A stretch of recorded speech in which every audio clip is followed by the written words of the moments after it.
আগামী ম্যাচেই বিশ্বকাপের টিকিট কনফার্ম হতে পারে ব্রাজিলের জাতীয় দলের। ল্যাটিন আমেরিকায় 10টি দল বাছাই পর্বে অংশগ্রহণ করেছে, যেখান থেকে 6টি দল বিশ্বকাপে অংশগ্রহণ করতে পারবে। এখন পর্যন্ত 15তম ম্যাচ শেষে ব্রাজিল পয়েন্ট টেবিলে 4 নম্বর অবস্থান করেছে, যাদের 15টি ম্যাচ শেষে মোট পয়েন্ট 22। এখন 16তম ম্যাচ তাদের অনুষ্ঠিত হবে প্যারাগুয়ের সাথে। প্যারাগুয়ের সাথে ম্যাচটি অনুষ্ঠিত হবে 11 তারিখ সকাল 6:45।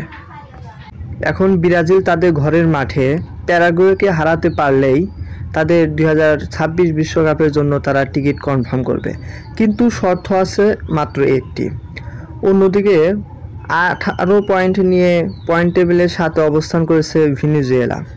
ভেনেজুয়েলা যদি 16তম ম্যাচে উরুগুয়ের সাথে হারে, তাহলেই নিশ্চিত হবে ব্রাজিলের 16তম ম্যাচে 26 ওয়ার্ল্ড কাপের জন্য টিকিট প্রাপ্ত।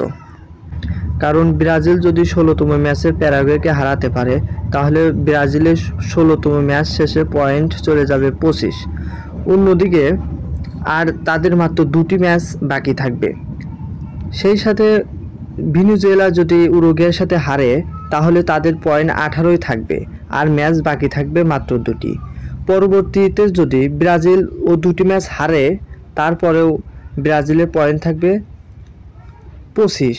আর ভেনেজুয়েলা যদি পরবর্তী 2টি ম্যাচ জেতেও, তাহলে 18 আর 6 2 পয়েন্টে যদি তারা 6 পয়েন্ট পায়, তাহলে তারা চলে যাবে 24। এভাবে নিশ্চিত হতে পারে 2026 ওয়ার্ল্ড কাপের জন্য ব্রাজিল দল।